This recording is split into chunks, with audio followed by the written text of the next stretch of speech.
Alright, the only thing that was not in your video that's going to be on your assignment is how to graph logs.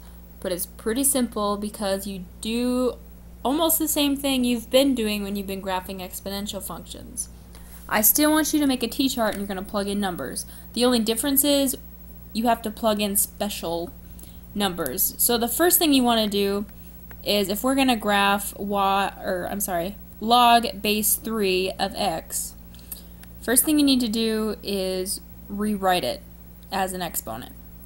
So if you have to move your equals y to the other side, if it helps you to rewrite things and do your little loops here, and if you rewrite this as an exponential, it's going to be 3 to the y equals x. Just follow your lines. Move the 3 here, move the x here, move the y up in the exponent. And now you're just going to plug in numbers for x. The one number you should always plug in is 1, because it's very simple. If you plug in 1 for x, you're looking for 3 to what power gives you 1? Well, you know that anything to the 0 power gives you 1. So y has to be 0. So your first point would be 1, 0. Now the following points is, on all of these, you're going to be looking for 3 to what power gives you some x. So you're going to pick, for instance, we know that 3 to the 0 power gives us 1. Just go up from there. So now instead of looking at 3 to the 0 power, that gave us 1, now just do 1. So 3 to the first power gives us 3. So that would mean that x has to be 3. In order to get that, y had to be 1. So your second point is 3, 1.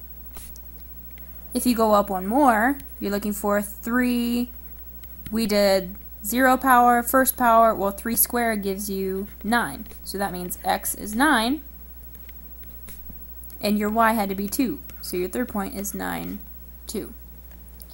So if you graph these points, we have the point 1, 0, 3, 1, and 9, 2. Before, when you graph exponential functions, they never cross the x-axis. Logs are exactly the opposite, because remember, logs and exponential functions are inverses. Log functions never cross the y-axis. So it's going to look something like this. Now you will get some functions that have, for instance, an h and a k. So I'm going to take this same function except just add one piece. So if you had, for instance, if we were looking at log base 3 of x plus 1, everything would be the same. And again, when you graph these, you ignore the little plus 1 at first, but then you shift from left to right. The rule is if it's in parentheses, then it's moving left or right, and it's always the opposite sign, just like the rules before with exponential functions. So if we were looking to graph this function right here, it would be all the same points. We would graph these points, but when we were all done, we would move everything to the left one. So we would move all of our points over to the left one. And that would mean our new asymptote would now move over 1 as well.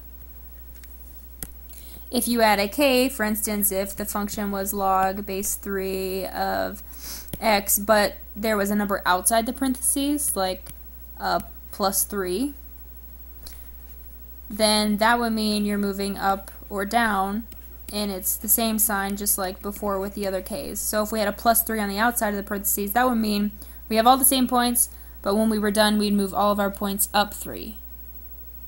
So our new points would be all up 3 places. And it would look something like that. So that's how you graph logs.